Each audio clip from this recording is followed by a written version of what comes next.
this is fun. This tape is sharp line tape. It's not really designed to be painter's tape, so it's very, very sticky. How much fun taking off, and it's revealing some problems with the powder coating job. Well, okay. That's why I'm taking some of the masking off. I need to know what's underneath. So the focus today is fix some issues in this garage conversion project. First, the bathroom. The plumber did not install the toilet drain in the right location, even though I provided him an accurate drawing as to its location. So he's going to relocate that today. The second issue, the expensive powder coating on the new garage door hardware is flawed. And we didn't get a chance to inspect it before it was installed because they showed up when we weren't home. So we've got to deal with that today. Are they going to replace it, repair it? I think at the very least they need to remove it and replace it. But we'll address that as we go. So there you have it.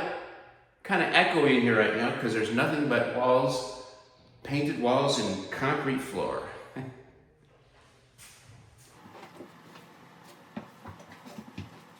See if that works. So after the plumber had roughed in all the plumbing for this bathroom and the contractor had laid down the subfloor, Diane and I decided to mock up the location of the fixtures. The toilet, the shower pan, the vanity.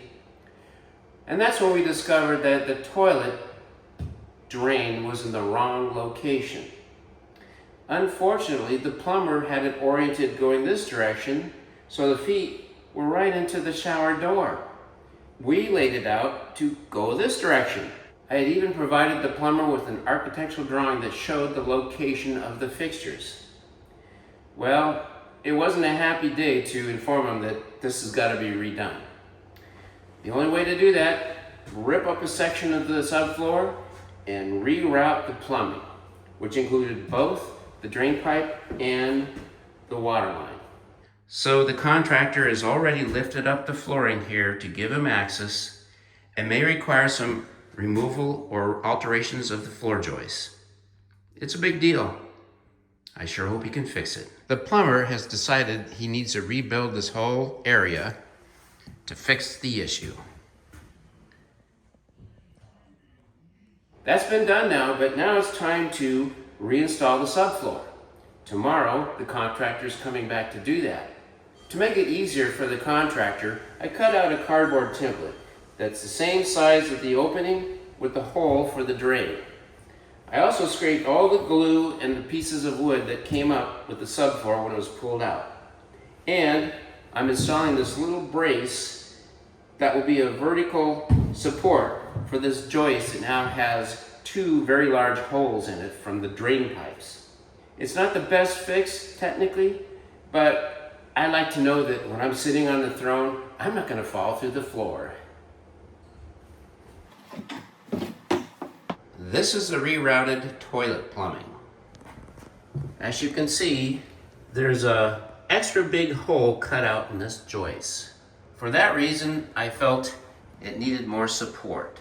So using an old piece of treated 2x6, I cut it the right length so I can screw it into the joist like that. Maybe not the best solution, but at least I feel like when I'm sitting on the throne, I'm not going to fall through the floor. Using a scraper and a chisel, I scraped off as much of the glue and wood particles as I could on the joist. So I cut a length of treated 2x6, which I will use kind of as a foot here to give it some more support, since we've got so many holes for plumbing. I pre-drilled 4 holes here, and I'm going to put in some deck screws. Probably should be using bolts, but this should be good enough.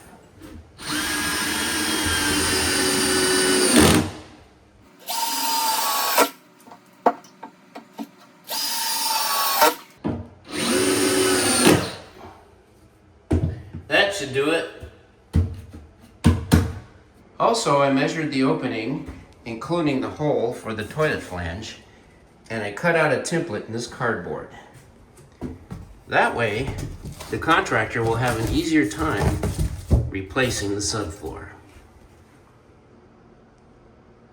The second issue to be addressed today is what to do about the flawed powder coating on the garage door hardware. It looks nasty in places, and that's unacceptable. Chipped off coating in locations. The entire rail is uneven in color. Almost looks like it was coated when it was dirty.